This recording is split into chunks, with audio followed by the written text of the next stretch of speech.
Today I'm joined by Dr. Joseph Serino again. He's an orthopedic surgeon who specializes in hip and knee replacements. And today he's here to talk about the importance of proper nutrition before and after surgery to help with healing and decrease the chances of complications. Welcome to A Bone to Fix from Orthopedic Associates of Central Maryland Division. I'm Scott Webb, and I've got a bone to fix with you. Doctor, it's nice to have you back on the podcast. We're going to talk today about optimizing nutrition, before and after surgery and how you help patients. So let's talk about that. Why is nutritional optimization important, and what does it mean to be malnourished? Thanks. Yeah, this is a topic that I'm particularly passionate about. I'm a big believer in optimizing patients' nutrition, both before and after surgery. And really, it's a topic that until recently got very little recognition. But what some recent studies have shown that about a quarter up to even a half of patients undergoing hip or knee replacement are actually malnourished to Hmm. some degree, which can directly and negatively impact outcomes after surgery. And in our population, malnutrition is not typically caused by not getting enough food. Right. It's usually more the quality of food or the lack of certain micronutrients or macronutrients or the presence of certain metabolic conditions like diabetes or prior abdominal surgery that can contribute to that as well. Being malnourished can directly increase the risk of infection and many other serious complications after surgery. It can prevent or delay wound healing, and it can also prolong recovery. So I think these are relatively simple, easy things that we can work on with our patients to help improve their outcomes and recovery after surgery. Sure.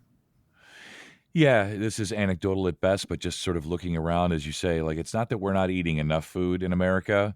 It's that we're just not probably eating the right foods, getting the right nutrients. So it's good to know that patients are in good hands in terms of, before, after surgery. So then what are some of the key nutrients that support bone and tissue repair during recovery? There's a few important ones to consider. Vitamin D is incredibly important. If it's deficient in a patient, it can increase their pain. It can increase the risk of failure of the surgery due to implant loosening or fracture or infection. It's an important aspect of wound healing. Vitamin C, similarly, and zinc are both important micronutrients to have for wound healing. For patients that are diabetic, blood sugar is actually a huge part of wound healing. Having uncontrolled blood sugars can dramatically increase the risk of wound healing complications and infection after surgery. And that's something that I talk to all my patients about. And then lastly, which we can get into a little bit more, is protein. Every function in our body uses protein to work. And it's not just about muscle mass or building muscle, but it's about healing and recovery and immune support, Hmm. all of which are really important for recovery after surgery. So, getting adequate protein intake both before and after surgery is incredibly important.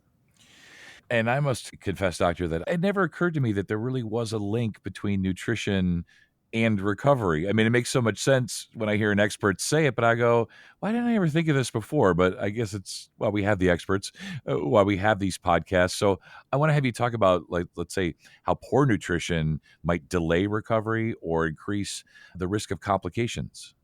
Poor nutrition, whether it's a vitamin D deficiency, anemia, protein malnutrition, not getting enough protein, and like I mentioned, having uncontrolled blood sugars, Yeah.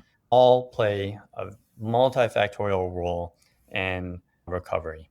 If any one of those is abnormal, that's all things that, I talk to my patients about before surgery and try to correct to the degree that we can. But all of them contribute. And like I mentioned, the risk of increased pain, wound healing complications, infection, fracture, all things that we really want to avoid and, work our hardest to avoid Yeah. can be at increased risk for patients with nutritional deficiency, and correcting it, I hope, can significantly improve their chance of a successful outcome. And at the end of the day, there are just some factors that we can control, Hmm. certain diseases, the degree of arthritis in our knees, our range of motion, Yeah. things like that. There are so many factors that affect our outcome and our risk for complications that I think we should really focus on the ones that we can control, Right. we can check for and improve. Right, like, there's things family history, genetics, there's just things in life we can't control, they just are what they are, Exactly. right? Yeah. So, how do you actually check nutrition of your patients before surgery? That's a controversial topic Hmm, in the nutritional studies that get published, and there's really no good single test for it. okay, But I get blood work on all my patients prior to surgery, and there are really four areas that we look at. The first is we look at their blood counts to look for anemia, which okay, can indicate an iron deficiency. We also directly test vitamin D levels since vitamin D deficiency is extremely common, but also extremely easy to correct. We also look at levels of a protein called albumin, which is produced by the liver and can indicate if a patient's getting enough protein in their diet. We also look at the amount of white blood cells, which are called lymphocytes in the blood, which can correlate to protein intake. And that's also part of the reason why protein is so important for immunity and preventing infection is it actually directly supports our immune system and our white blood cells.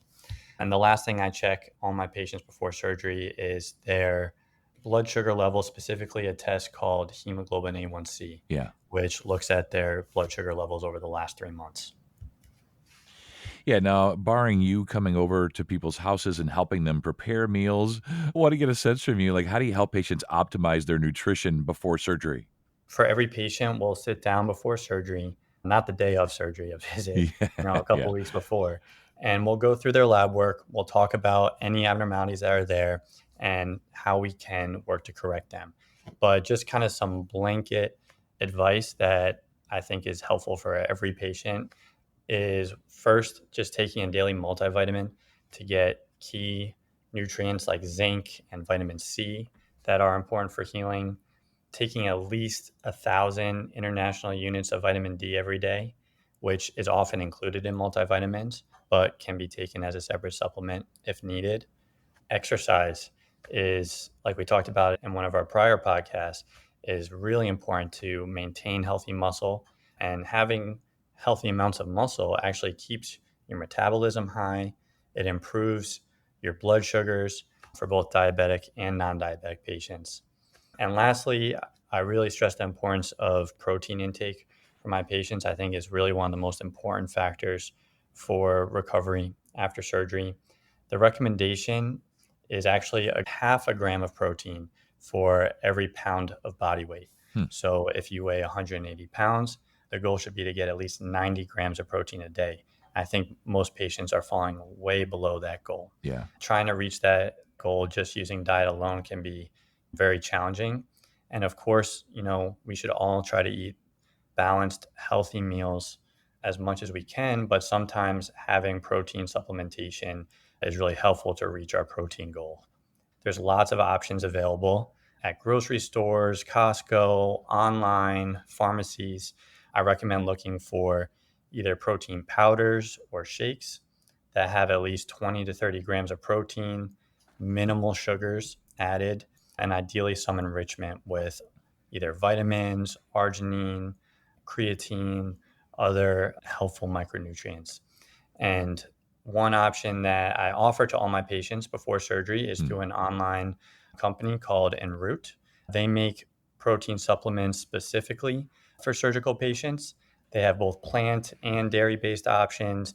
It's essentially a pack of 56 shakes that they take, one pack twice a day for 2 weeks before surgery and then 2 weeks after surgery, and then kind of an extra one the night before surgery. But it contains all the important micronutrients in addition to protein to help support recovery. And it's kind of just a quick way to make sure that you're getting everything you need. right. Well, doctor, it's been great having you back today. I've learned so much the 3 times we've been together, and I'm sure we'll be on again in the future. But for today, as we wrap up, when we think about after surgery, post-operative, if you will, what foods or nutrients are most effective in promoting faster healing? We all wanna heal faster.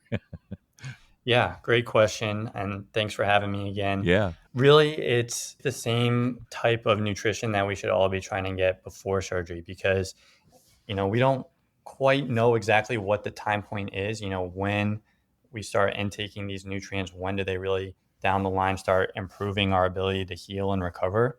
So I recommend really starting to focus on this in the month before surgery and then the month after surgery. And it should be the same key things: vitamins, protein, and of course, good hydration. That's a big one after surgery. Between all the medications that you're getting, just the surgery itself, swelling, it's very easy to get dehydrated. So Yeah. I recommend drinking a healthy amount of water throughout the day. Yeah, as you say, if things are good for us before surgery, they're probably good for us after surgery. And it's always important to stay hydrated. All good stuff. Appreciate your expertise, your time over these podcasts that we've done. Thank you so much. Thank you. We now have online scheduling. Please visit mdbonedocs.com and click the new online scheduling button to instantly make an appointment. Find out more about us online at mdbonedocs.com, and please remember to share and subscribe to this podcast. And that's all for today. I'm Scott Webb, and that was A Bone That's Fixed.